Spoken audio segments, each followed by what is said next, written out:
If you've ever said the algorithm hates me, keep watching. Because the truth is, most creators don't fail because their content sucks. They fail because they're overthinking, doubting themselves, comparing themselves to others, waiting for motivation, just blaming everything but the actual problem. And trust me, I know this because I've experienced most of these firsthand. So this video is basically a step-by-step guide on how to flop as a content creator. Not from theory though, we're talking from experience. So if you're in your stuck era, imposter syndrome era, your why isn't this working era, this one's for you. Step number 1 is overthinking everything. The fastest way to fail as a content creator is to treat every piece of content like a thesis paper. You rewrite the caption 12 times, film the same intro over and over, and before you know it, you're exhausted and you haven't posted in like 3 weeks. Honestly, sometimes the content wasn't even really that bad. I just talked myself out of it because what if it flops, or what if it's cringy, or what if it's not strategic enough? But spoiler alert, posting inconsistently out of fear is way more damaging than posting something imperfect. Step number 2 is waiting for motivation.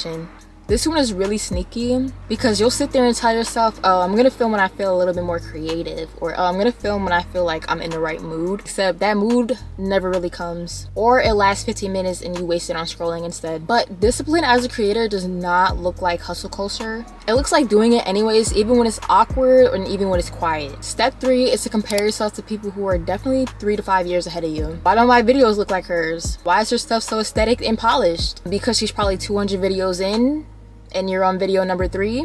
That is the comparison trap, judging your beginning based on somebody else's middle. Step number 4 is chasing the vanity metrics. Side note, if you don't know what vanity metrics are, those are things like likes, comments, views, but we all do it. Refreshing the views, checking the likes every hour, letting the numbers decide if this is something we're proud of. But here's the trap though. If your self-worth is tied to the views, you're never gonna feel good enough, even when you're growing. At the end of the day, sometimes the videos that flop at first are the same ones that end up changing your brand in the end. Step number 5 is blaming the algorithm. I know people who blame the algorithm for everything. It's the algorithm. No growth. It's the algorithm. My content didn't hit. The algorithm hates me. I must be shadow banned. Was it maybe the algorithm sometimes? Yeah.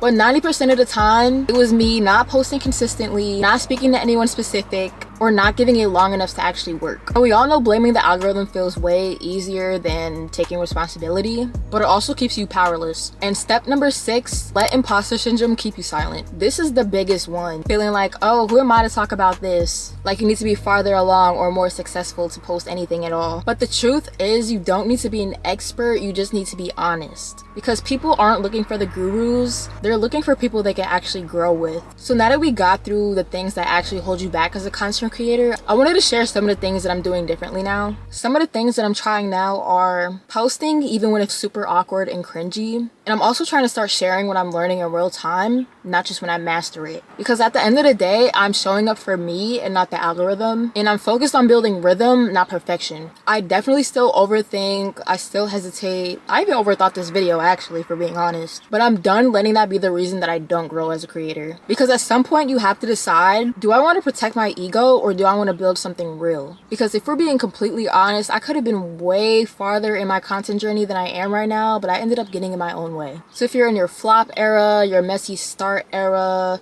your nobody's watching era, I see you, and I promise you this is part of the process. Every creator you look up to had a messy beginning just like us. What's different between us versus them is that they kept going even when it wasn't cute yet. So do not quit before the compound effect sets in. If you're ready to post through the overthinking, the doubt, the numbers, you're already doing better than what you think. So drop a comment and let me know one thing you're letting go of as a creator this week, or just say me too. If you made it this far, thank you so much for listening. Whether you're starting out or starting over, just know it is okay to be figuring it out in real time. So that is it for this video. I will see you guys in the next one because we're both posting this week. Okay.